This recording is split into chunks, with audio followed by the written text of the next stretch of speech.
구약을 예수 그리스도 복음의 관점으로 해석하기라는 주제로 좀 나눠보고자 합니다. 방법은 구약에서 예수 그리스도 예표로 신약 구약 성경의 짝짝이 형식으로 좀 접근하고자 합니다. 여러분, 기독교는 계시의 종교라는 말을 많이 들었을 겁니다. 성경은 계시의 책이에요. 또 하나님은 성경을 통해서 당신을 계시하셨고, 그래서 성경이 또 신앙인의 판단의 기준이 되기도 합니다. 하나님의 계시는 성경 66권에 산재되어 있어요. 그래서 하나님의 계시라 함은 삼위 하나님을 말하는 겁니다.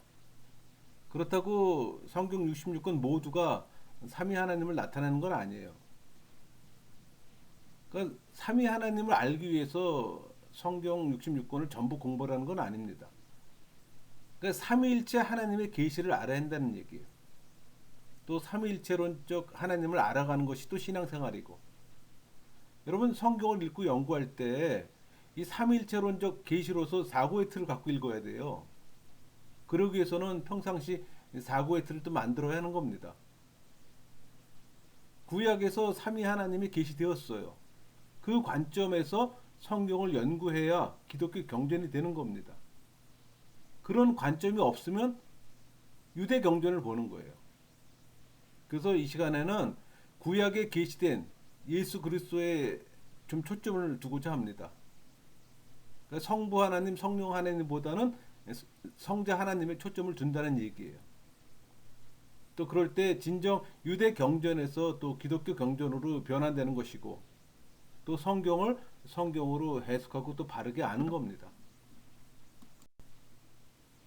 여러분, 삼위 하나님의 교리를 바르게 알아야 바른 성경 해석이 나와요.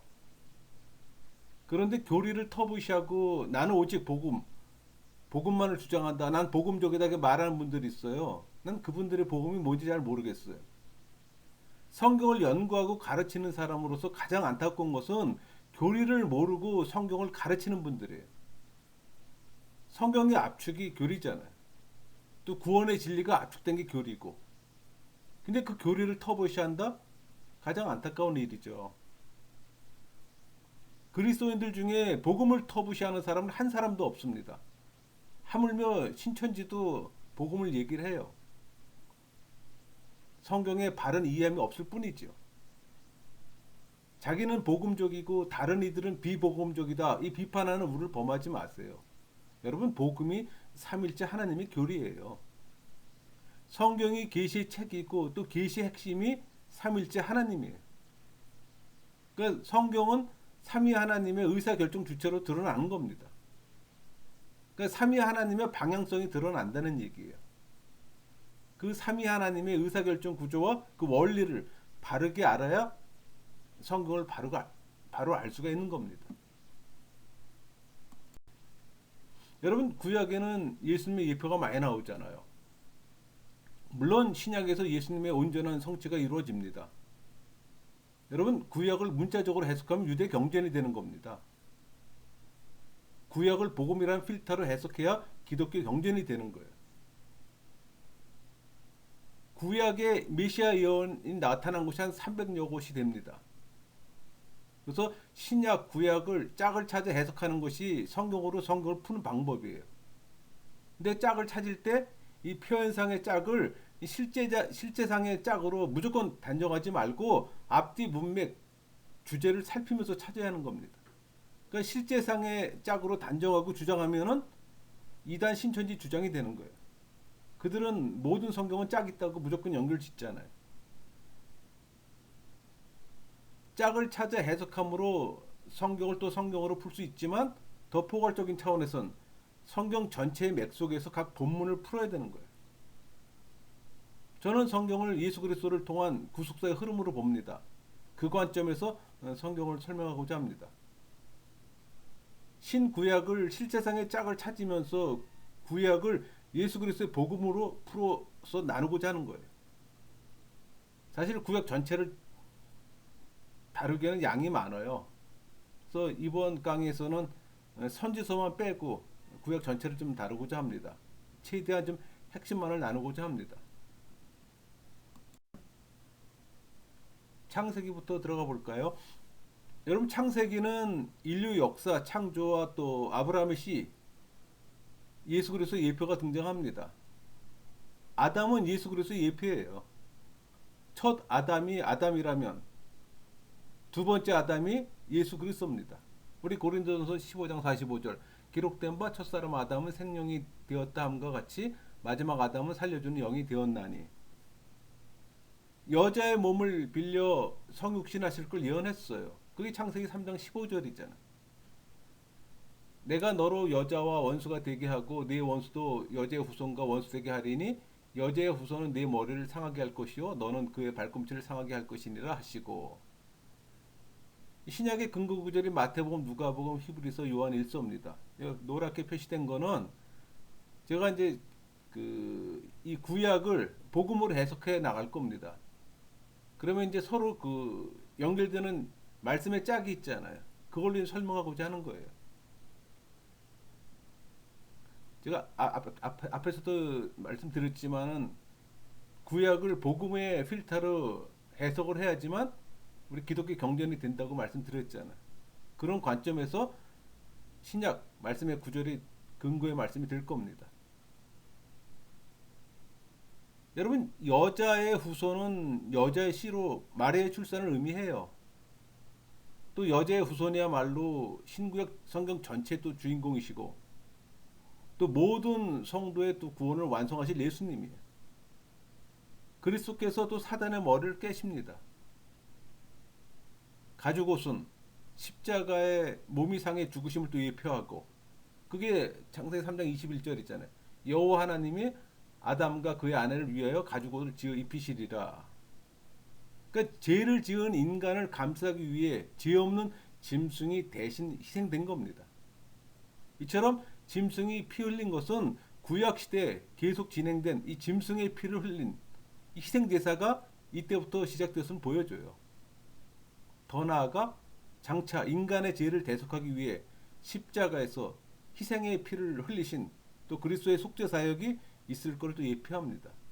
또 에녹을 통해 증거하고 에녹은 죽지 않고 하늘로 승천한 것은 믿는 자에게 영생이 있음과 또 사망과 이 무관한 삶을 증거합니다. 그러니까 예수님의 육체가 부활 승천하는 거예요. 우리 창세기 5장 24절 에녹이 하나님과 동행하더니 하나님이 그를 데려가심으로 세상에 있지 아니하였더라.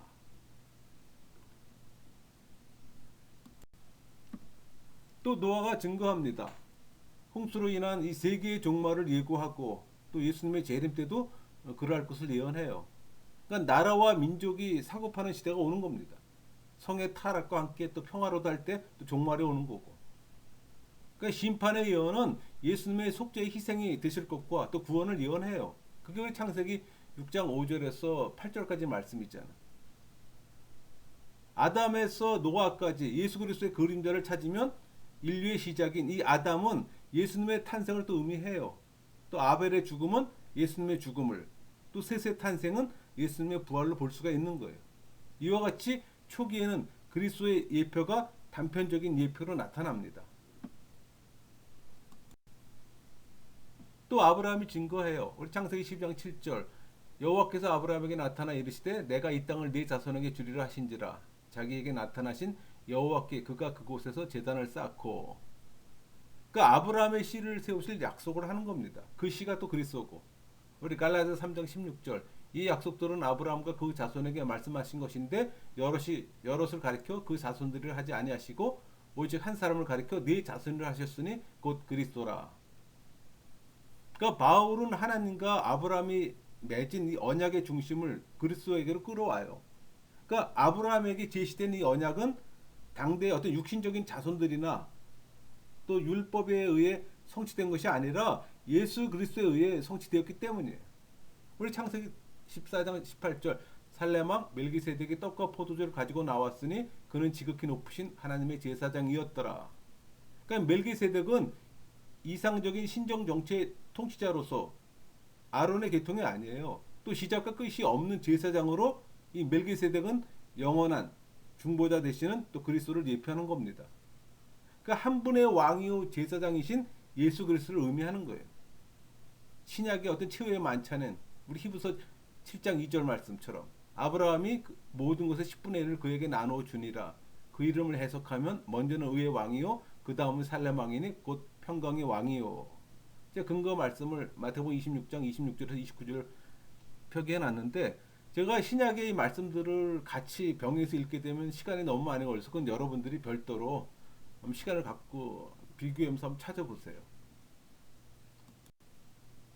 우리 창세기 10장 19절 하나님이 이르시되 아니라 내 아내 사라가 내게 아들을 낳으리니 너는 그 이름을 이삭이라 하라. 내가 그와 내 언약을 세우리니 그의 후손에게 영원한 언약이 되리라. 아브라함의 처 사라가 낳은 이 언약의 자손의 이름입니다. 그러니까 이삭의 후손은 약속의 후손이에요. 우리 창세기 22장 8절 아브라함이 이르되 내 아들아 번제할 어린 양은 하나님이 자기를 위하여 친히 준비하시리라 하고 두 사람이 함께 나아가서, 하나님의 어린 양의 약속이에요. 아브라함이 이런 신앙 고백 속에는 하나님께서 자기를 위해 친히 준비하시는 이 어린 양, 그러니까 예수 그리스도에 대한 예언의 메시지가 담겨져 있는 거예요. 우리 창세기 22장 18절 또 내 씨로 말미암아 천하 만민의 복을 받으리니 이는 내가 나의 말을 준행하였음이라 하셨다 하니라. 복의 근원자가 될 이 특정한 씨, 그러니까 발꿈치로 사단의 머리를 상하게 할 이 여자의 후손 예수 그리스도를 가리키는 겁니다. 그러니까 이삭의 후손은 모든 민족이 복을 받을 겁니다. 약속의 후손이잖아요. 그러니까 이삭의 출생과 제물로 이 받쳐짐에서 예수 그리스도를 보았고 특히 부활을 믿었다는 겁니다.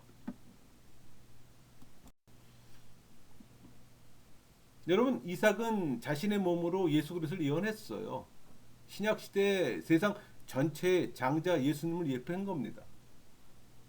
우리 창세기 그 말씀에서 그 하나님께서 이삭을 통해 또 예수 그리스도의 속죄 희생양이 되심을 예언했잖아요. 그러니까 약속의 씨로 오신 이 구세주를 통해 천하 만민의 복을 받는다고 예언하신 거예요. 우리 여기 17절에 보면은 메시가 그 대적의 성문을 차지하리라 이런 표현이 있잖아요. 그러니까 일체적 의미는 아브라함의 후손인 이스라엘이 원수를 물리치고 이 약속된 성읍 가나안 점령할 걸 의미하는 거예요. 근데 보다 깊은 영적 의미는 장차 메시아를 통해 이 아브라함의 영적 후손들이 복음으로 또 세상을 정복할 것이란 뜻입니다. 또 이삭이 그리스도의 예표가 되고 또 아브라함이 또 하나님의 예표가 됩니다. 또 그 이후에는 이삭이 하나님으로 예표가 되면 또 야곱은 예수 그리스도의 예표가 되는 거예요.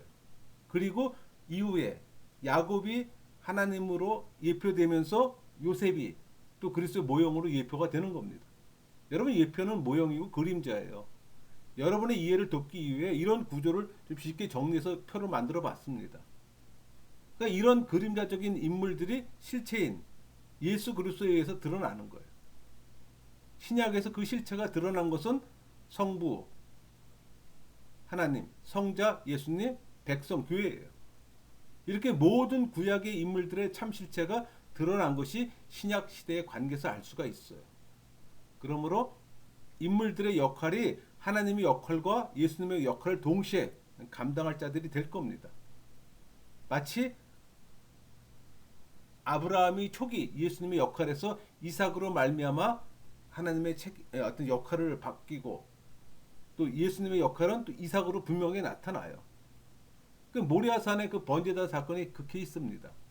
그러니까 이삭이 초기 예수님의 역할로 집중되다가 야곱이 중심이 되면서 이삭이 또 하나님의 역할로 나타나고 또 야곱은 예수님의 역할로 나타나요.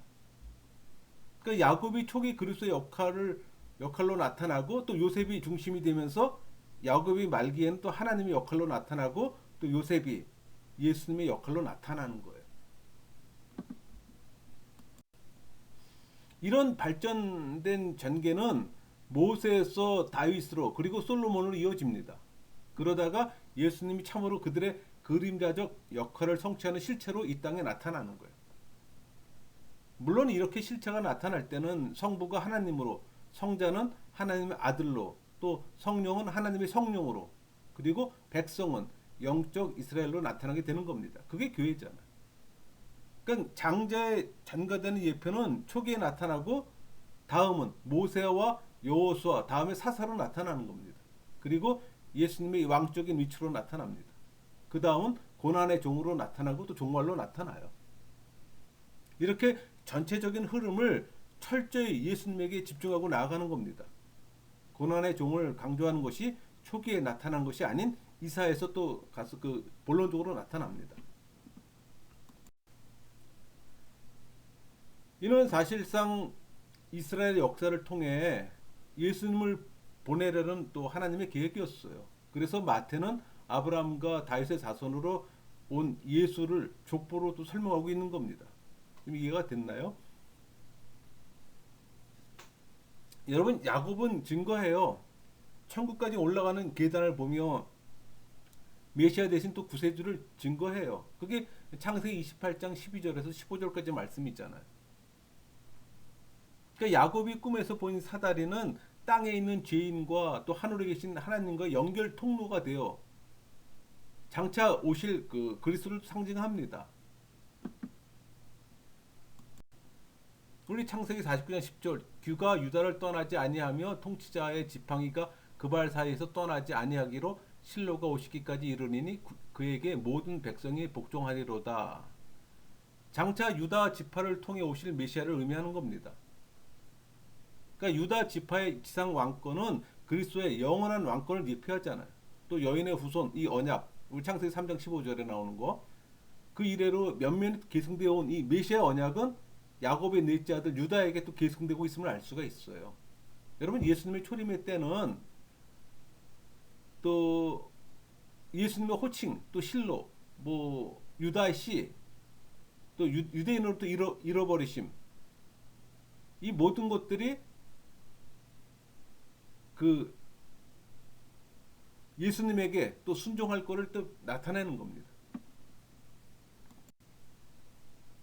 여러분 구약에서 장자는 먼저 한 사람으로 출발해요.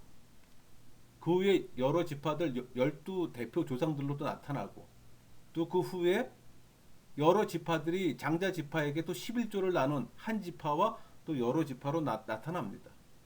그러니까 한 사람의 장자와 여러 지파의 조상의 관계는 한 지파들과 12지파들로 확정돼요. 또 야곱의 12지파는 신약시대 세상 전체의 또 성도들을 의미합니다. 그러니까 요셉은 예수님의 모든 과정을 설명하는 예표로 나타난 인물이기도 해요. 그래서 신약에서는 장자인 예수님과 그리고 그 장자로 말미암는 12지파와 같은 또 성도들로 나타나요. 그러니까 구약에서 장자 이삭에서 여러 지파가 나타난 것은 혈통적인 확장으로 나타난 겁니다. 미리 구약 전체를 먼저 좀 살펴보면은 이삭, 야곱의 12지파, 장자 지파와 또 12지파로 나타난 거예요. 또 대제사장, 그리고 여러 대제사장, 또 많은 제사장으로 나타나고 그러니까 혈통적으로 확장된 겁니다. 그러니까 백성들도 이삭, 뭐 12지파, 이스라엘로 나타난 것도 이 혈통적으로 나타난 것과 관계되는 거예요.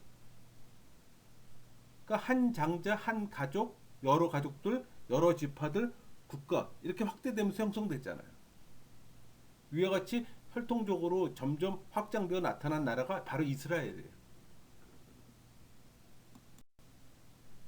출애기를 보면은 여러분 제가 이렇게 나눈 거는 그 성경 안에 예수 그리스도 예표로 나타나는 것만 지금 집중적으로 제가 말씀을 드리는 겁니다.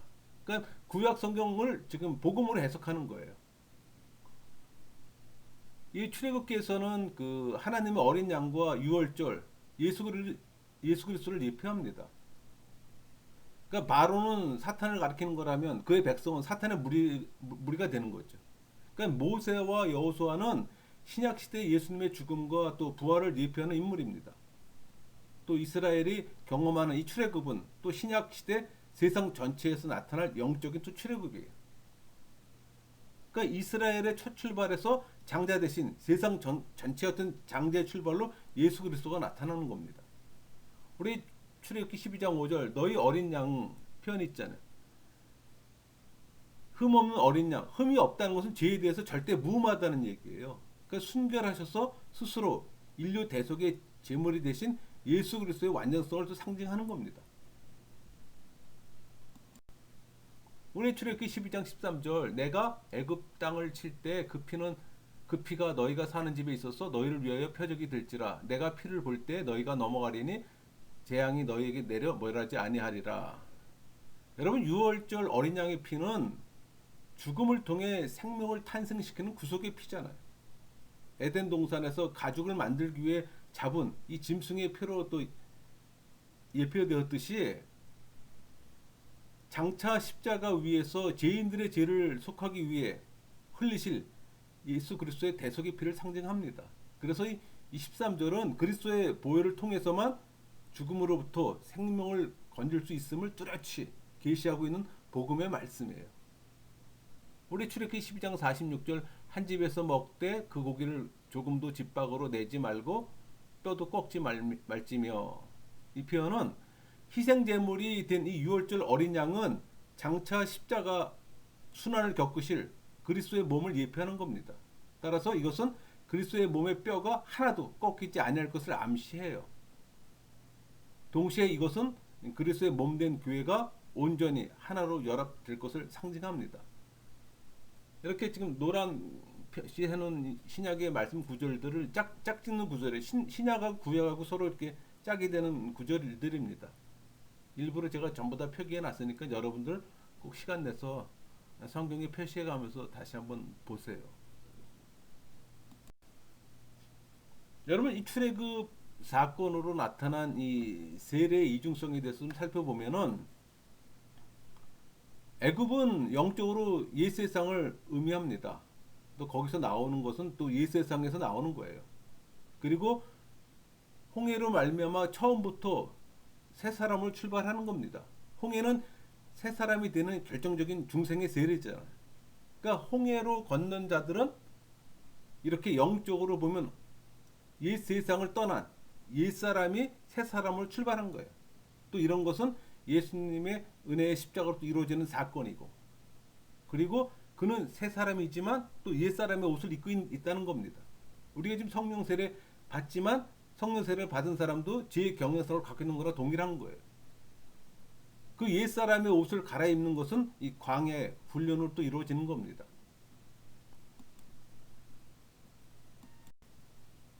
우리 출애굽기 15장 2절 여호와는 나의 힘이요 노래시며 나의 구원이시로다. 그는 나의 하나님이시니 내가 그를 찬송할 것이요 내 아버지의 하나님이시니 내가 그를 높이리로다. 내 아버지의 하나님, 그러니까 그분의 찬송받을 이름은 예수 그리스도예요. 오늘날 우리에게도 하나님은 또 예수 그리스도를 통해 약속하신 구원과 또 영생의 언약을 지키고 계시잖아요. 우리 또 담대히 하나님을 나의 신앙, 선주의 또 하나님으로 부를 수가 있는 거예요. 우리 출애굽기 15장 11절 여호와여 신중에 주와 같은 자가 누구나이까 주와 같이 거룩함으로 영광스러우며 찬송할 만한 위엄이 있으며 귀한 일을 행하는 자가 누구니까. 그러니까 예수 그리스도를 대속제물로 삼아 십자가에 달려 돌아가게 하심으로 우리로 의롭다 하심을 얻게 됐잖아요. 또 그 생명에 들어갈 수 있게 해주시고 또 우리를 죄에서 구원하기 위해 또 독생자를 십자가에 달려 돌아가게 하신 이 하나님의 그 사랑의 행위는 이스라엘 백성을 구원하기 위해 또 애굽의 재앙을 내리시고 또 홍해를 가르신 그 행위와는 비교도 할 수가 없어요. 매우 크고 놀라운 이적이 아닐 수 없는 거예요. 또 그분의 성결하심과 또 거룩하심이 드러나고 우리 출애굽기 17장 그 6절 내가 호렙산에 있는 그 반석에 거기서 내 앞에 서리니 너는 그 반석을 치라. 그곳에서 물이 나오리니 백성이 마시리라. 모세가 이스라엘 장로들의 목전에서 그대로 행하니라. 그러니까 이스라엘의 영적 반석, 이 영적 반석이 이 기적 사건은 만나 사건과 마찬가지로 그 예수 그리스도의 구원 사역을 상징하는 사건이잖아요. 그러니까 사막과 같은 삶의 터전에서 영혼의 갈증을 느끼는 사람들의 영원한 생명수는 예수 그리스도이심을 또 교훈하는 겁니다. 또 반석이 모세에 의해 때림을 당함으로 물을 낸 것은 예수님께서 친히 저주를 받아 사람들로부터 매질을 당하고 또 십자가에 달려 죽으심으로써 인간 구원의 사역을 이루신 거에 예표예요. 또 모세가 반석을 쳐내 물을 낸 이 사건은 장차 갈보리 산에서 예수님께서 매를 맞아 피를 흘림으로 그 보혈로서만 백성을 영적 갈증에서 구원하신 사건을 또 상징합니다.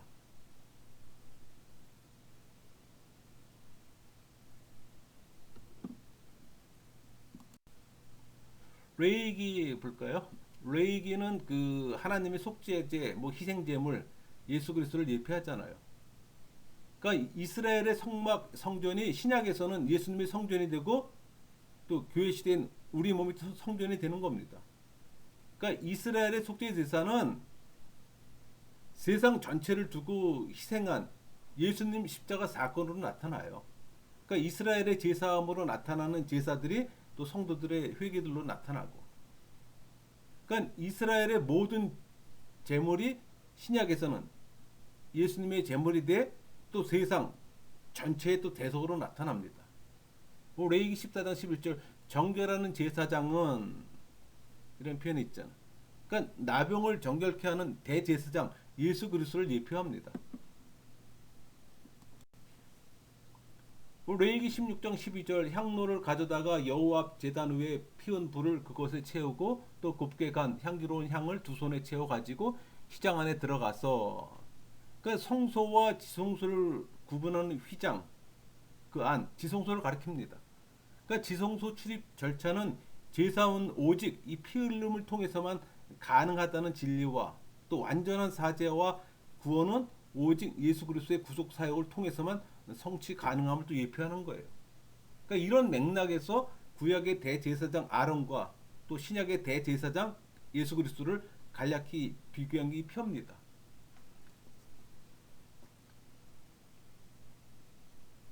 여러분들 그냥 봐도 쉽게 이해가 될 겁니다.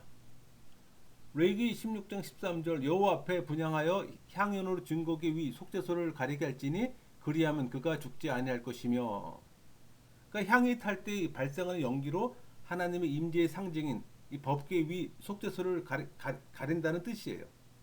이 향연은 또 오늘날 죄인에게 마땅히 임할 하나님의 심판을 막아주고 있는 어떤 그리스도의 중보 기도로 상징해요. 레위기 16장 17절 그가 지성소에 속죄하러 들어가서 자기와 그의 집안과 이스라엘 온 회중을 위하여 속죄하고 나오기까지는 누구든지 회막에 있지 못할 것이며, 그러니까 대제사장이 지성소에서 대속죄 행사를 거행할 때 성소들에조차 아무도 접근하지 못합니다. 그러니까 이는 죄를 속하는 의식이 오직 중보자 예수 그리스도만을 통해 거룩하게 또 이루어져야 함을 또 보여줘요. 또 그리스도 안에서 모든 사람이 죽고, 레위기 16장 26절 염소를 아사셀에게 보낸 자는 그의 옷을 빨고 물로 그의 옷을 씻은 후에 진영에 들어갈 것이며, 그러니까 영문 밖에 가서 죽어서 뿌린 이 아사셀 염소의 피는 또 예수 그리스도를 예표합니다.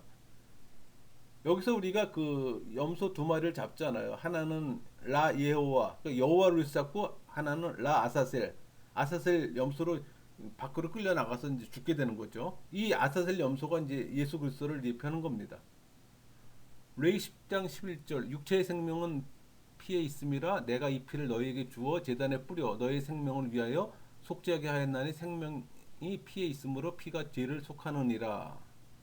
그러니까 피 가운데 생명이 있다는 사상은 신구약 성경 전체를 관통하는 중요한 테마예요. 특히 예수 그리스도의 피로 말미암아 있는 이 속죄 사상은 하나님께서 인류에게 던지신 최대 메시지, 복음이고 또 성경 전체 핵심 주제라고 말할 수가 있어요. 또 제단에 뿌려지는 피는 바로 예수 그리스도의 보혈을 또 예표합니다. 또 육체의 생명의 피, 그러니까 보혈에 의한 또 속죄예요. 민수기, 여러분 민수기는 예수님과 그분들의 백성 행진을 예표합니다. 교회를 얘기를 하는 겁니다.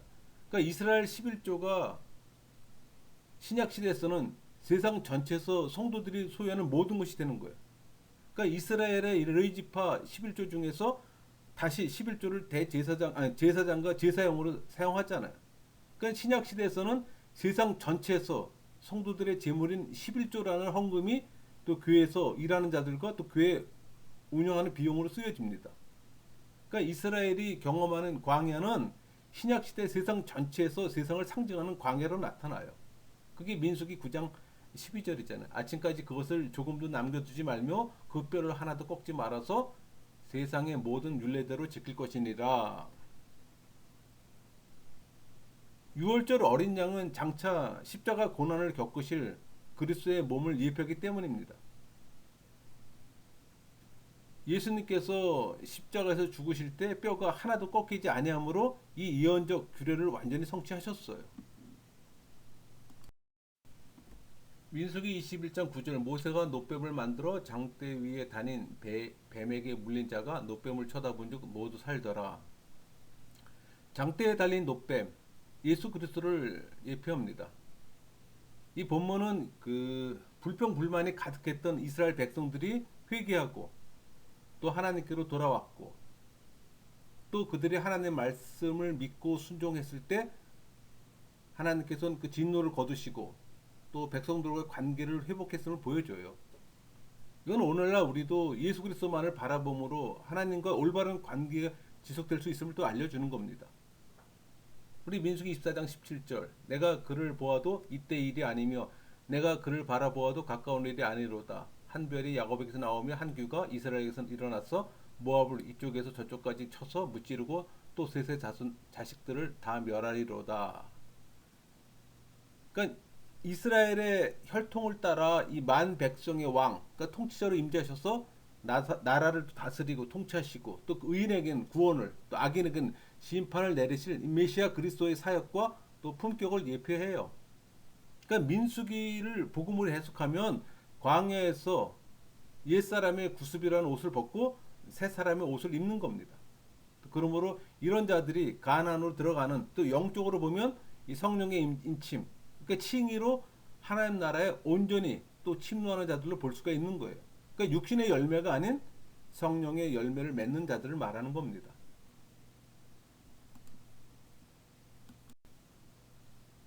먼저 그 홍해 사건을 한번 기억해 보세요. 홍해는 그 앞서 말한 대로 그 완전한 신분의 전환이 있잖아요. 그러니까 새 사람이 된 거예요. 그러니까 옛 사람이 죽은 걸 말합니다. 그는 더 이상 이 바로 그러니까 사단과 제 종이 아닌 하나님이 종이 돼서 나아가는 자들이에요. 그러니까 이런 결정적인 사건을 홍해라는 중생의 불세례입니다. 그러니까 두 번째로 홍해 사건 이후에 또 광해 세례가 있어요. 그러니까 성경은 분명히 광야에서 모두 세례를 받았다고 말합니다. 근데 이 세례는 바로 새 사람이 옛 사람의 옷을 벗고 새 사람의 옷으로 갈아입는 광야의 훈련 과정이에요. 이렇게 새 사람이 옛 사람의 옷을 신는 과정이 있다는 겁니다.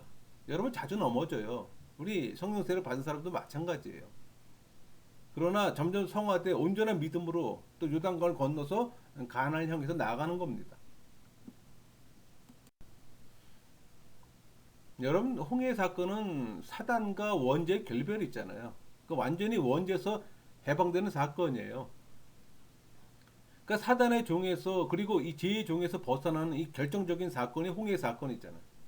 그러니까 이 광야의 세례는 자기가 지은 자범죄에 대해서 그가 성령으로 사함을 받는 겁니다. 물론 처음에는 성령으로 회개하고 나아가나 그는 거룩함을 입고 또 하나님 나라를 위해 사는 자가 되는 겁니다. 여기서 하나님 나라는 가나안 땅이 되겠죠. 물론 가나안을 점령하는 곳에서도 죄를 지으면 제사가 있었듯이 회개 사제가 있어요. 그러나 그런 기회가 현재 약해진다는 겁니다. 그러니까 굳건한 믿음이 필요해요. 그러니까 예수 그리스도의 믿음에 그 믿음으로 굳건해지는 거. 여러분 그런 사람들이 하나님 나라를 침노하는 또 적극적인 자들이 되는 거예요. 또 그들의 죽음은 이 골고다 강도가 들어간 이 낙원인 하늘 안식으로 또 이어질 것이고, 여러분 여호수아는 안식을 주지 못했어요. 우리는 이렇게 세상에서는 옛사람을 벗는 광야 그리고 가나안의 영적 전투가 있는 겁니다. 그러나 세상을 떠나면 원죄도 자범죄도 그리고 훈련도 그리고 영적인 전투 모두가 마치는 개인의 종말이에요. 또 그는 낙원에 또 이르게 되는 거고. 또 신명기에서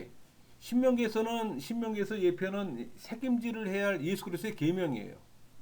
그러니까 모세가 증거합니다. 신명기 18장 15절 내 하나님 여호와께서 너희 가운데 내 형제 중에서 너를 위하여 나와 같은 선지자 하나를 일으키시리니 너희는 그의 말을 들을지니라. 모세 자신과 같은 선지자가 오실 걸 예언합니다. 모세가 이스라엘의 선지자, 제사장, 왕이었던 것처럼 온 인류의 유일한 대제사장이며 또 영원한 왕이시며 또 참 선지자이신 예수 그리스도가 이스라엘 혈통 중에서 나타날 걸 증거하는 거예요. 우리 신명기 18장 16절 이것이 곧 내가 총회 날에 호렙산에서 내 하나님 여호와께 구한 것이라.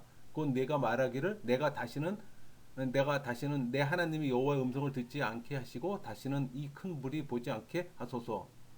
두렵건대 내가 죽을까 하나이다 하매. 그러니까 제2의 출애굽 일으킬 걸 예언하는 거예요. 우리 그 요한복음 5장 46절인가 거기에 모세를 믿었다면 나를 믿으라 그런 말도 있잖아요. 신명기 21장 23절 그 시체를 나무에 밤새도록 두지 말고 그날에 장사하여 내 하나님 여호와께서 내게 기업으로 주시는 땅을 더럽히지 말라. 나무에 달린 자는 하나님께 저주를 받았음이니라. 나무에 달린 자는 저주를 받은 자. 그러니까 하나님과 땅 가운데 매달려 있는 시체는 인간의 저주는 물론 하나님의 저주가 있음을 의미해요. 그러니까 예수님께서 십자가 달리신 것도 바로 이런 의미를 지닌 거예요. 따라서 그 죽음이 얼마나 치욕스러운 건가를 우리는 알 수가 있는 거예요.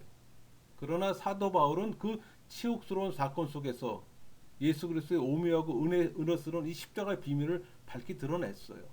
그러니까 모세가 만든 놋뱀이 그리스도의 십자가를 예표하는 것처럼 모세는 그리스도께서 사람으로 오실 것을 미리 보았던 겁니다. 여호수아는 제2출애굽의 예수 그리스도의 승리의 모습을 예표합니다.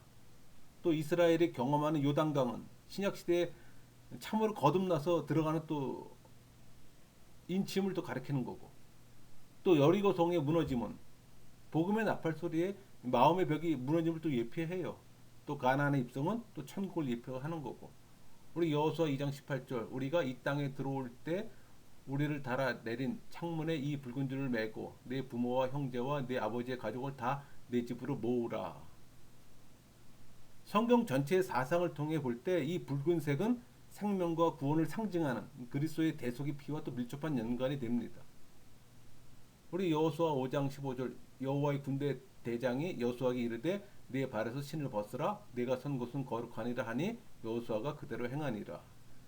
여호와의 군대 대장은 아직 계시되지 않은 성자 예수님을 또 가리킵니다. 또 여러분 이 민수기에 나온 도피성 이 영원한 도피처가 되는 예수 그리스도를 예표해요. 또 가나안 땅은 신약 시대 성도들이 얻는 또 영적인 하나님 나라의 분깃이 되는 거고. 그러니까 이스라엘이 경험하는 이 가나안의 안식은 신약 시대에 죽어서 들어가는 안식을 또 의미해요. 그러니까 구속사적으로 접근해서 이해를 한다면 구약의 출애굽과 광야와 그리고 가나안이 예수님에 의해서 이 영적인 출애굽과 영적인 광야 교회 또 영적인 가나안과 그리고 참안을 안식으로 이해하는 겁니다. 그러니까 이스라엘 역사가 예수님에 의해서 영적인 것으로 나타나는 거예요. 그러니까 영적으로 나타나기 전에 먼저 예수님은 이스라엘의 전 역사의 과정을 걸어가는 겁니다. 욥기도 예수 그리스도를 또 예표합니다. 우리 욥기 19장 25절 내가 알기에는 나의 대속자가 살아계시니 마침내 그가 땅 위에 서실 것이라. 그러니까 욥이 죽은 후 세상 끝날이죠. 부활하신 주님이 오신다는 뜻이에요. 또 욥기 19장 26절 내 가죽이 벗김을 당한 뒤에도 내가 육체 밖에서 하나님을 보리라. 죽은 후에 육체 밖에서 하나님을 보리라고 말하잖아요. 예수님의 부활을 의미하는 거예요. 롯기에서는 기업 물을 자가 그 보아스로 나타났잖아요. 보아스가 예수 그리스도 예표예요. 또 우리의 친족 대속됨을 또 증거하잖아요. 사무엘은 그 선지자 제사장과 또 왕직 3권을 경험한 그리스도의 예표입니다. 우리 사무엘상 2장 10절 그 여호와를 대적하는 자는 산산이 깨어질 것이라 우리에게 하늘에서 우레로 그들을 치시리로다. 여호와께서 땅 끝까지 심판을 내리시고 자기 왕의 힘을 주시며 자기의 기름 부음 받은 자의 뿔을 높이시리로다 하니라. 또 기름 부음 받는 자는 왕을 가리키잖아요. 그러니까 이스라엘의 왕 선지자 제사장은 장차 영원히 기름 부을 자, 곧 하나님의 뜻을 이 땅에 완전히 실현시킬 메시아를 얘기하는 겁니다. 헬라어로는 그리스도잖아요. 그러니까 예수 그리스도를 예표하는 인물들로 이제 볼 수가 있는 거예요. 사무엘사 7장 12절 네 수완이 차서 네 조상들과 함께 누울 때 내가 내 몸에서 내 씨를 내 뒤에 세워 그의 나를 견고하게 하리라. 다윗의 씨, 다윗은 세상의 왕을 상징하잖아요. 또 후계로 그리스도의 왕권을 또 확실히 보여주고 또 이 말은 예수 그리스도를 지칭하는 겁니다. 이 본절과 그 16절에서 이 시에 의해서 세워질 나라는 또 영원한 나라잖아요. 또 견고한 나라가 될 것이고 또 이런 나라를 최종적으로 세우신 이는 오직 다윗의 후손 예수 그리스도잖아요. 사무엘하 7장 13절 그는 내 이름을 위하여 집을 건축할 것이요 나는 그의 나라 왕위를 영원히 견고하게 하리라.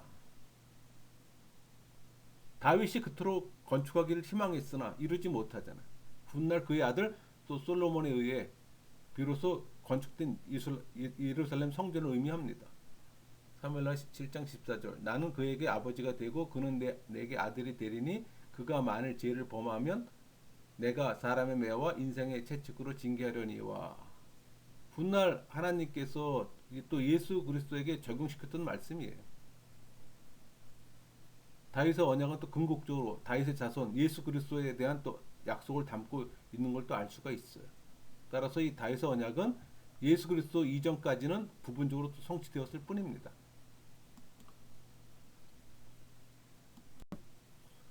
사무엘하 7장 16절 네 집과 네 나라가 내 앞에서 영원히 보존되고 네 왕위가 영원히 견고하리라 하셨다 하라. 그러니까 다윗의 집을 세우시는 거예요.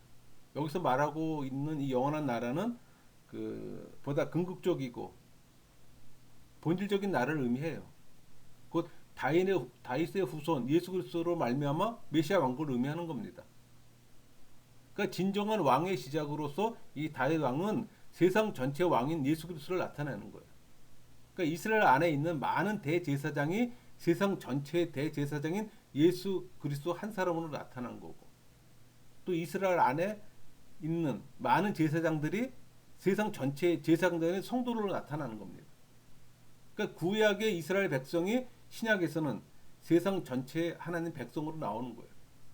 그러니까 구약을 예수님이라는 필터를 통해 이 복음을 만들어낼 때 구약은 의미가 있어요. 그래서 뭐 구약의 인물 설교, 도덕적 설교, 이 교훈적 설교는 복음과는 전혀 상관이 없는 공허한 메아리예요. 좀 너무했나요? 인문학 강의라고 하는 게 좋겠네요.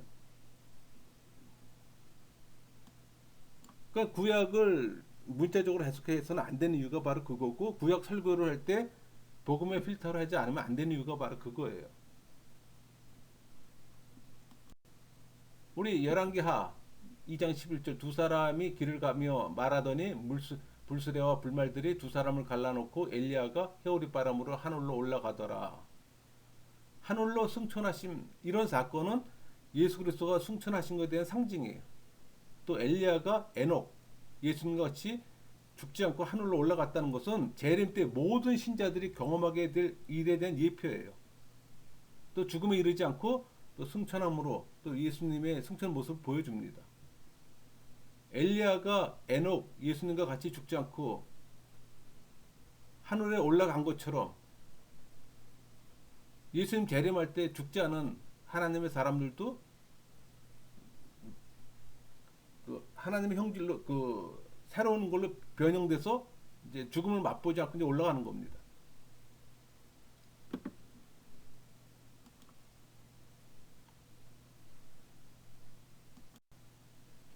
열왕기하 4장 35절 엘리사가 내려서 집안에서 한번 이리저리 다니고 다시 아이 위에 올라 엎드리니 아이가 7번 재채기 하고 눈을 뜨는지라.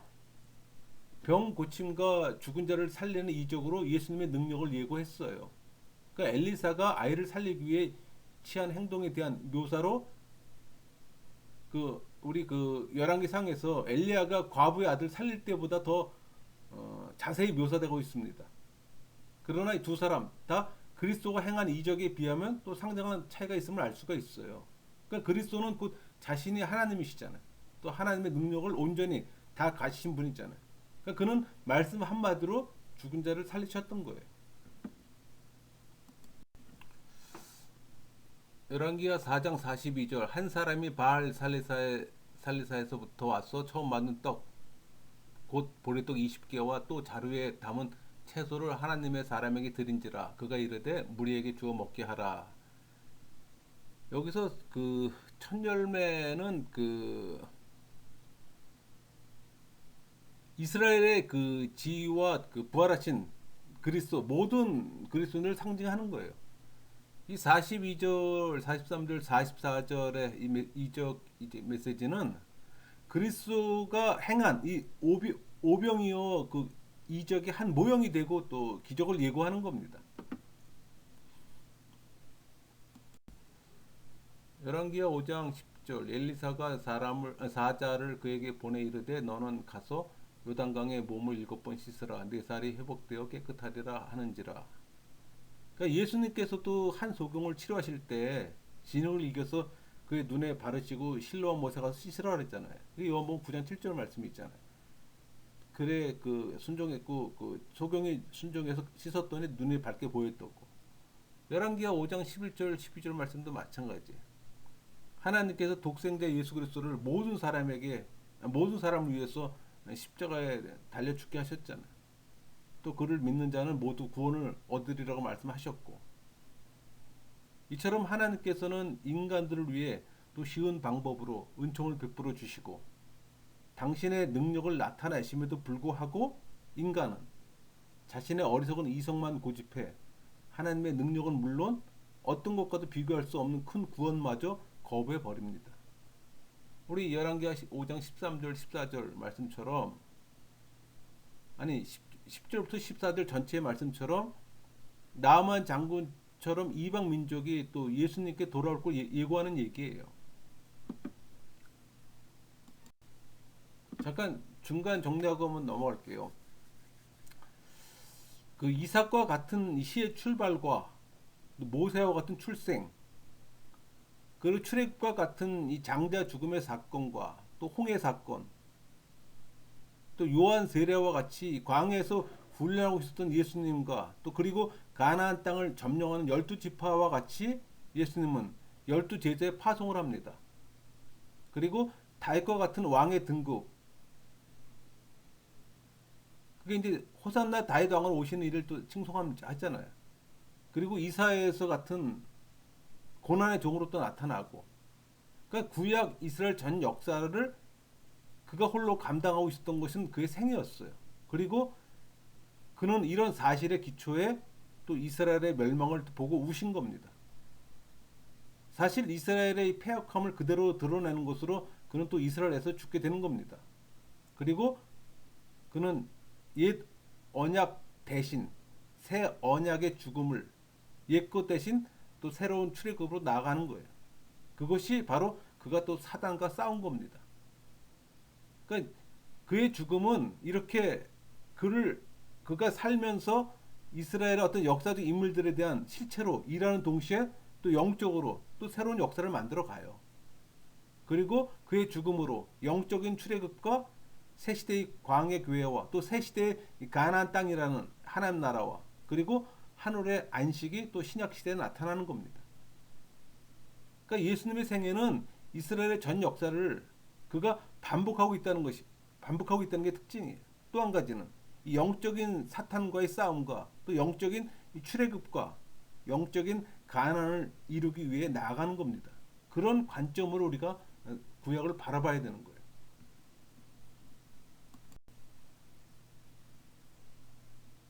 우리 역대상 17장 11절 내 생명의 연한이 차서 내가 조상들에게로 돌아가면 내가 내 뒤에 내 씨 곧 내 아들 중 하나를 세우고 그 나라를 견고하게 하리니.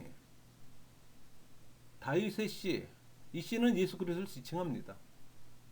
그러니까 하나님께서는 이 씨를 통해 또 영원한 나라를 세울 것이라고 말씀하시고 계시잖아요. 또 영원한 나라를 세우실 장본인은 이 다윗의 자손 예수 그리스도밖에 없기 때문에. 역대상 17장 12절에서 14절. 그는 나를 위하여 집을 건축할 것이요 나는 그의 왕위를 영원히 견고하게 하리라. 나는 그의 아버지가 되고 그는 나의 아들이 되리니 나의 인자를 그에게서 빼앗지 아니하기를 내가 내 전에 있던 자에게서 빼앗음과 같이 하지 아니할 것이며 내가 영원히 그를 내 집과 내 나라를 세우리니 그의 왕위가 영원히 견고하리라 하셨다 하라. 그러니까 구약에서의 그 다윗 왕조와 함께 신약 시대 메시아 왕국을 동시에 지시하고 있어요. 또 다윗의 왕좌에 또 앉으시잖아요. 시편으로 들어갈까요? 시편 2장 7절. 내가 여호와의 명령을 전하노라. 여호와께서 내게 이르시되 너는 내 아들이라. 오늘 내가 너를 낳았도다. 그러니까 여기서 하나님의 아들로 지목된 시온의 왕은 신약 시대에 있어서 예수 그리스도를 나타내는 거예요. 또 8편 2절. 주의 대적으로 말미암아 어린아이들과 젖먹이들의 입으로 권능을 세우시며 이는 원수들과 보복자들을 잠잠하게 하려 하심이니이다. 이 구절은 예수님에 의해 메시아의 예루살렘 입성을 환영하는 어린아이들의 찬송에 적용된 겁니다. 이거 시편을 지금 보면서 그 예수 그리스도의 예표가 나타나는 구절만 이제 뽑아서 지금 말씀드리는 거예요. 8편 6절. 주의 손으로 만드신 것을 다스리게 하시고 만물을 그의 발 아래 두셨으니. 그러니까 인간의 지배권은 인간의 부패와 타락으로 상실되었잖아요. 하지만 예수 그리스도에 의해 이 같은 지배권은 또 회복됩니다. 그러니까 그분은 멸시 받으심과 동시에 높임을 받으시잖아요. 또 16편 10절. 이는 주께서 내 영혼을 수월에 버리지 아니하시며 주의 거룩한 자를 멸망시키지 않으실 것임이니이다. 그러니까 죽음의 위기를 벗어나는 걸 가리키는 거예요. 궁극적으로 부활에 대한 것으로 이해할 수가 있습니다.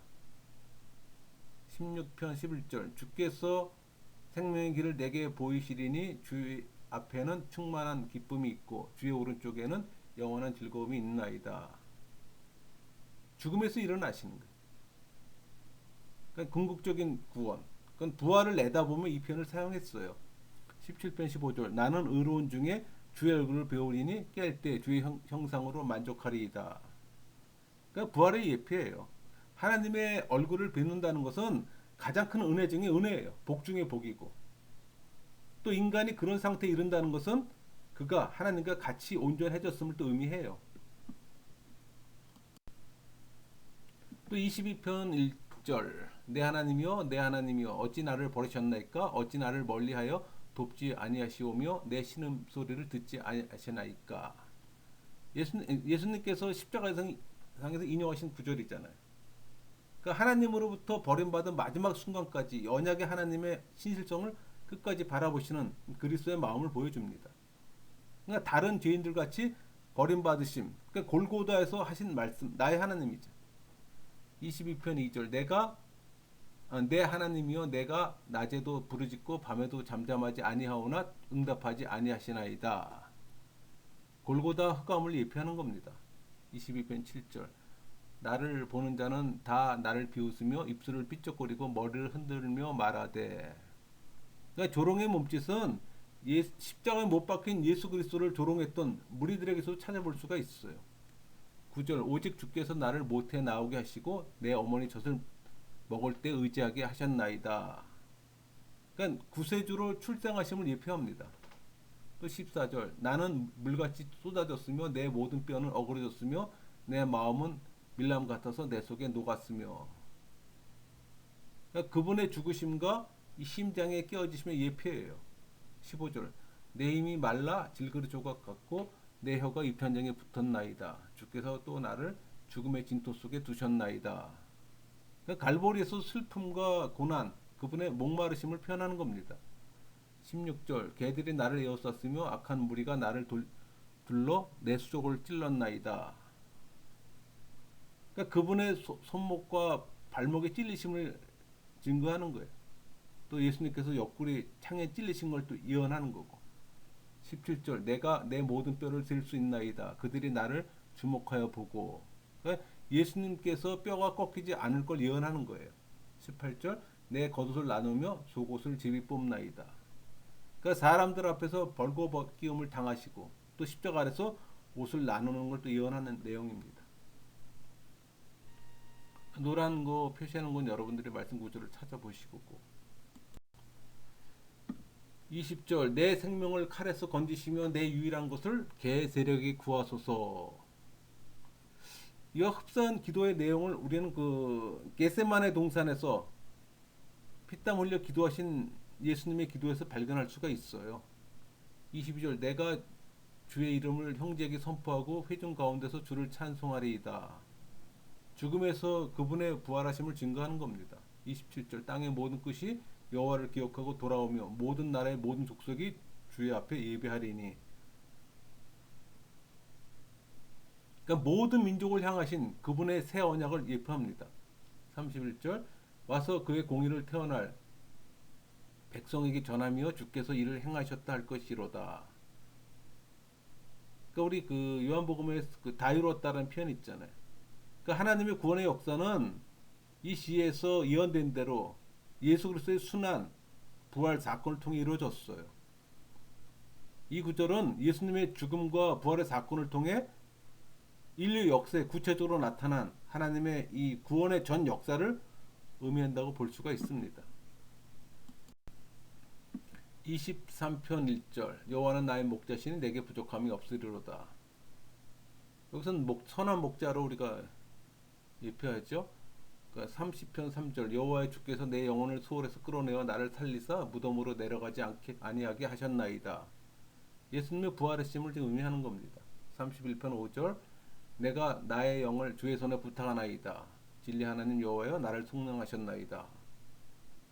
이 5절은 그 그리스도께서 십자가상에서 마지막 숨을 거두면서 자신에게 인용했던 말씀이에요. 그게 이제 누가복음 23장 46절이고. 그러니까 다윗은 죽음으로부터 구원을 소원하며 자신의 영을 하나님께 맡겼으나 그리스도는 죽음을 초월한 부활의 생명을 소원하며 또 자신의 영혼을 맡기신 거예요. 13절 내가 무리의 비방을 들었으므로 사방이 두려움으로 감싸였나이다. 그들이 나를 치려고 함께 의논할 때 내 생명을 빼앗기로 꾀하였나이다. 그분을 아는 자들로부터 멸시받는 거예요.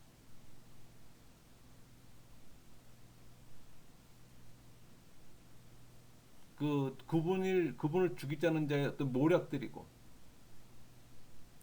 그러니까 여러분들이 지금 이렇게 시편 다윗의 관점에서 이제 그 구약을 해석을 했던 걸 예수 그리스도의 관점에서 보게 되면 동일한 말씀 구절이지만 같이 해석이 되잖아요. 구약적인 해석이 가능하고 신약적인 해석이 가능하잖아요. 그래서 성경을 구약을 복음으로 해석한다는 게 바로 그런 의미예요. 34편 20절 그의 모든 뼈를 보호하시며 그 중에서 하나도 꺾이지 아니하도다.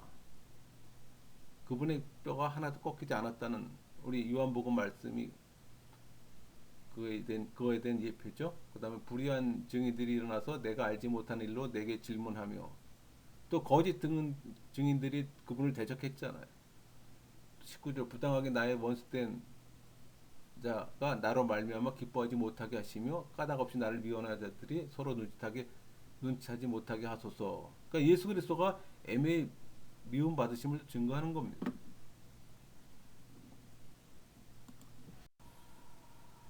음, 40편 2절 나를 기가 막힐 웅덩이와 수렁에서 끌어올리시고 내 발을 반석 위에 두사 내 걸음을 견고하게 하셨도다.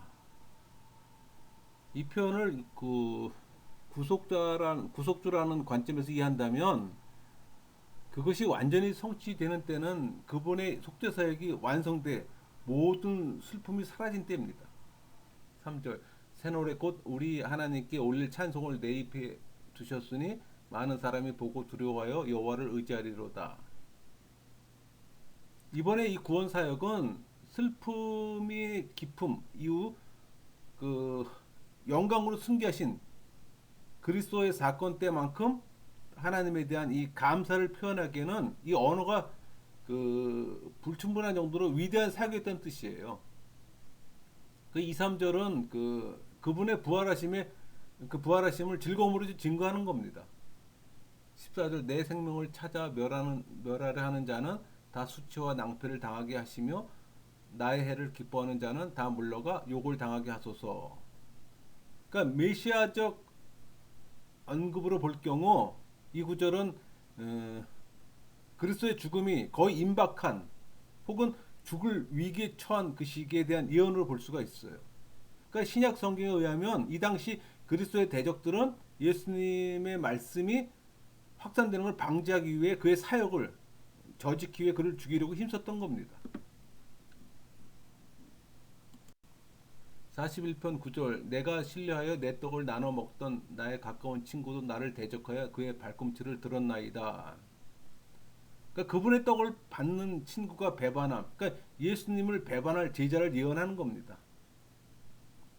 시편 45편 2절 왕은 사람들보다 아름다워 은혜를 입술에 머금으니 그러므로 하나님이 왕에게 영원히 복을 주시도다. 그러니까 그리스도의 입술에 나오는 은혜의 말씀들 또 그리스도 입에서 이 은혜로운 말씀이 쏟아 나올 때 그것을 듣던 청중들이 기이 여겼던 사실을 우리는 익히 알고 있잖아요. 그리고 이미 구약 성경에서 하나님께서 그리스도 예수에게 이 학자의 혀를 주시고 또 그분으로 하여금 또 연약한 자들을 적절히 또 위로케 하신 것을 예언자의 입을 빌어서 지금 예언하신 겁니다. 그러니까 45편 6절 하나님이여 주의 보좌는 영원하며 주의 나라의 규는 공평한 규이다. 그러니까 그분의 한 이름 하나님 혹은 엘로힘 그러니까 완전한 성취 그러니까 인간이면서도 왕과 하나님으로서 불려온 인물의 도래는 그리스도를 통해서 이루어졌다는 것을 히브리서 1장 8절을 통해서 지금 명백히 우리는 알 수 있어요. 또 45편 7절 왕은 정의를 사랑하고 악을 미워하시니 그러므로 하나님 곧 왕의 하나님이 즐거움의 기름을 왕에게 부어 왕의 동료보다 뛰어나게 하셨나이다. 그러니까 성령의 기름 부으심이에요. 그러니까 하나님의 기름 부음을 받은 자가 곧 월등한 축복을 받는 자가 되는 겁니다. 55편 2절 나를 책망하는 자는 원수가 아니라 원수일진데 내가 참았으리이다. 나를 대하여 자기를 높이는 자는 나를 미워하는 자가 아니라 미워하는 자일진데 내가 그를 피하여 숨었으리라. 그러니까 타인이 아닌 친구로부터 버림받으심을 얘기를 하는 거예요. 15절 사망이 갑자기 그들에게 임하여 산채로 수월에 내려갈지어다. 이는 악독이 그들의 거처에 있고 그들 가운데 있음이로다. 배반자의 죽음을 또 의미하는 겁니다. 69편 4절 까닭없이 나를 미워하는 자가 나의 머리털보다 많고 부당하게 나의 원수가 되어 무고히 미움받으심을 표현하는 거고 69절 8절 내가 나의 형제에게는 객이 되고 나의 어머니 자녀에게는 낯선 사람이 되었나이다. 그러니까 형제들에게 외면 당하심을 예표하는 거예요. 또 69편 9절 주의 집을 위하는 열성이 나를 삼키고 주를 비방하는 비방이 내게 미쳤나이다. 그러니까 하나님의 집을 위하는 그 뜨거운 열정이 하나의 불꽃이 되어서 다윗의 그 뼛속에 타오른 어떤 끊임없이 거색이 일어났음을 시사하는 겁니다.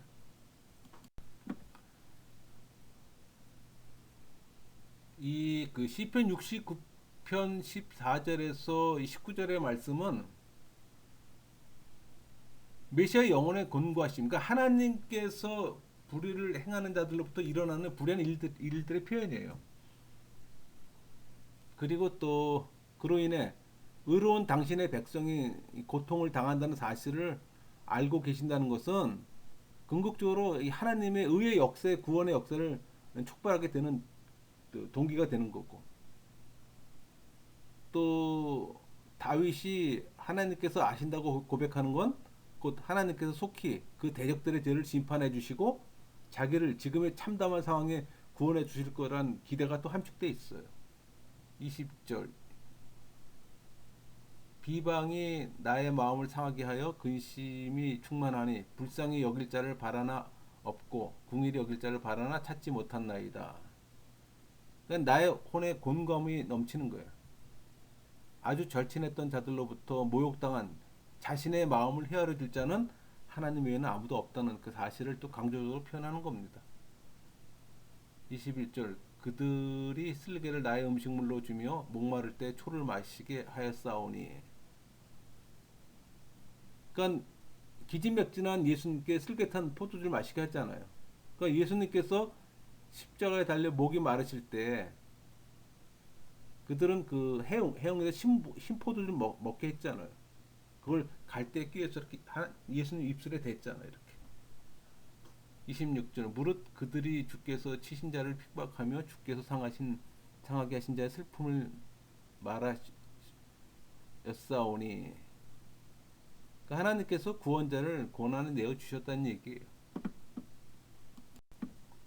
72편 16절 산 꼭대기 땅에도 곡식이 풍성하고 그것의 열매가 레바논같이 흔들리며 성이 있는 자가 땅의 풀같이 왕성하리로다. 그러니까 그분 안에 넘치는 열매들. 그러니까 인구의 번성은 메시아 시기에 있게 될 어떤 특징적인 일 중에 하나예요. 17절 그의 이름이 영광이며 그의 이름이 해와 같이 장구하리로다. 사람들이 그로 말미암아 복을 받으리니 모든 민족이 다 그를 복되다 하리로다. 이런 예언은 그 하나님이 일찍이 아브라함에게 주신 적이 있어요. 또 이것의 완전한 성취는 역시 또 그리스도가 될 것이고, 또 그분의 이름을 믿는 자들의 권세, 또 그분을 통해 모든 민족이 복을 받는다는 얘기입니다. 78편 1절 2절 내 백성이여 내 율법을 들으며 내 입의 말에 귀를 기울일지어다. 내가 입을 열어 비유로 말하며 이로부터 감추었던 걸 드러내려 하니. 그러니까 예수님께서 비유로 가르치시고 또 예수님께서 하나님의 지혜와 권위로 말씀하신 걸 예표하는 겁니다. 89편 27절 내가 또 그를 장자로 삼고 세상 왕들에게 지존자가 되게 하며. 그러니까 임마누엘 하나님, 그러니까 왕 중에서 가장 크신 분. 뭐 성경에서 하나님의 장자로 표현된 자들로 이스라엘 백성, 뭐 에브라임, 뭐 예수 그리스도 등을 얘기하는 겁니다. 90편 2절 산이 생기기 전에 땅과 세계도 주께서 조성하기 전 곧 영원부터 영원까지 주는 하나님이시니다. 그러니까 영원으로부터 오신 주님, 또 창조주로서의 피조 세계보다 선지하시며 또 그 피조물들로서는 그 놀라운 어떤 위험이 감히 이해할 수도 없는 존재신 영원한 하나님께 맞춰져 있어요. 91편 12절 그들이 그들의 손으로 너를 붙들어 발이 돌에 부딪히지 아니하게 하리로다. 그러니까 예수님이 광야에서 그 마귀에게 시험 받으실 때 마귀가 그 성전 꼭대기에 올라가서 뛰어내리려 하잖아요. 그런 유혹하면서 인용되었던 구절이에요. 그러니까 위험에서 승리하신 또 그리스도를 예표합니다. 100편 5절 여호와는 선하시나 그의 인자하심이 영원하고 그의 성실하심에 대대에 이르리로다. 그러니까 예수 그리스도의 거룩하시고 선하심을 또 증거합니다. 이 102편 1절부터 11절 말씀은 그 예수 그리스도의 고난과 이 갈보리 멸시받음을 예표합니다. 또 25절에서 27절까지는 창조주의 아들은 메시아이심을 또 예표하는 거고, 109편 25절 나는 또 그들의 비방거리라 그들이 나를 보면 머리를 흔드나이다. 조롱받으심을 증거하는 거죠.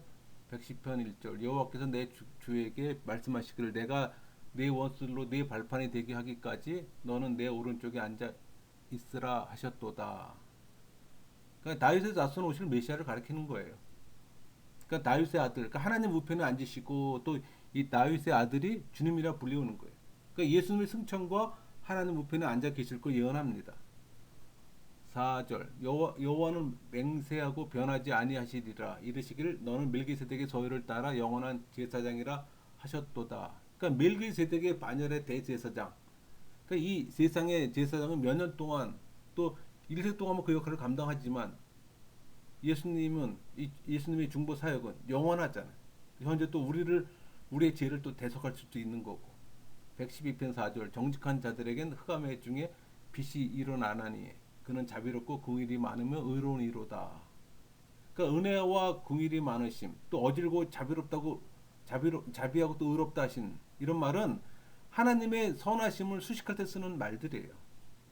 118편 17절 18절 내가 죽지 아니하고 죽지 않고 살아서 여호와께서 하시는 일을 선포하리로다. 여호와께서 나를 심히 경책하셨어도 죽음에는 넘기지 아니하셨도다. 메시아의 부활을 예언하는 겁니다. 118편 22절 건축자가 버린 돌이 집 모퉁이 머릿돌이 되었나니. 그래서 이 말씀은 이 비유는 메시아에게 적용됐던 거예요. 신약에서는 예수님께서 직접 또 이 비유를 자신에게 적용시켰어요. 또 사도들도 그렇게 해석했고, 또 이것은 그리스도께서 바리새인들에게 배척당했으나 날로 증가하는 이 교회 초석이 될 걸 또 예언한 겁니다. 그게 더 적절하겠죠. 118편 26절 여호와 이름으로 오는 자가 복이 있으며 우리가 여호와 집에서 너희를 축복하였도다. 그러니까 이스라엘을 복주심, 그러니까 하나님 집에 서신 주님, 뭐 그런 의미가 될 겁니다. 119편 119절 120절 주께서 세상의 모든 악인들을 찌꺼기 하나 버리시나 찌꺼기 같이 버리시니 그러므로 내가 주의 증거들을 사랑하나이다. 내 육체가 주를 두려움으로 떨며 내가 또 주의 심판을 두려워하나이다. 그러니까 심판의 주로 세상에 다시 오실 걸 예언합니다. 132편 11절 여호와께서 다윗에게 성실히 맹세하셨으니 변하지 아니하실지라 이르시기를 내 몸의 소생을 네 왕위에 둘지라. 그러니까 다윗의 왕조가 결코 바뀌지 않겠다는 하나님의 약속이에요. 그러나 그 약속의 조건으로 준 이 언약과 교훈의 또 불행, 또 이 갈등을 해결하기 위해 오신 분이 바로 다윗의 후손 예수 그리스도입니다. 아가서 볼까요? 아가서는 구절에 하나뿐이 없네요. 아가서 5장 16절 입은 심히 달콤하니 그 전체가 사랑스럽구나. 예루살렘 딸들아 이는 내 사랑하는 자요 나의 친구로다. 그러니까 예수 그리스도의 교회를 사랑하심을 증거하는 말씀 구절이에요. 잠언으로 들어가면 모세와 예언자들의 예언이 반드시 되리라는 그 뜻을 깨닫는 것이 지혜의 근본이라고 말씀했어요. 그게 이제 우리 8장 1절에서 14절까지 나왔던 내용인데, 그러니까 이 모세와 예언자들의 예언은 그리스도께서 세상에 오신다는 예언이에요. 우리 잠언 8장 22절 여호와께서 그 조화의 시작 곧 태초에 일하시기 전에 나를 가지셨으며, 그러니까 예수 그리스도께서 창세 전부터 계셨음을 증거하는 거예요. 23절 만세 전부터 태초 땅이 생기기 전부터 내가 세움을 받았나니. 이런 표현은 예수님의 선대성 특별히 강조하기 위해서 쓴 어떤 문학적 기법이에요. 또 그리스도께서 모든 피조세계 통치자로 임명돼 또 기름 부음을 받았다는 사실을 또 시사합니다. 24절 아직 바다가 생기지 아니하였고 큰 샘들이 있기 전에 내가 이미 났으며. 이 구절은 22절에 가지셨으며와 유사한 내용이에요. 그 지혜 곧 성자 하나님의 이 선대성을 나타내는 시적 표현으로 보는 게 타당합니다. 30절 내가 그 곁에 있어서 창조자가 되어 날마다 그의 기뻐하신 바가 되었으며 항상 그 앞에서 즐거워하였으며. 그러니까 예수님께서 창조사에게 동역자라는 사실을 재차 확정시켜주는 구절이에요. 또 창조자는 원어상 숙명물이라는 뜻을 갖고 있어요. 그러니까 그리스도의 탁월한 어떤 창조 능력을 드러내는 말입니다. 32절 아들들아 이제 내게 들으라 내 도를 지키는 자가 복이 있느니라. 이는 길과 진리와 생명이 되신 그리스도의 복음의 이 초청 메시지와 그 맥을 같이 하는 것으로 볼 수가 있습니다.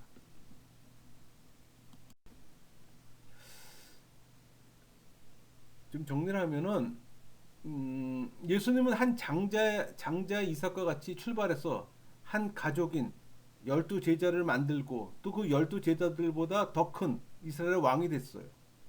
그리고 이 모든 구약의 것들을 포기하고 스스로 또 십자가의 죽음으로 나가게 됩니다.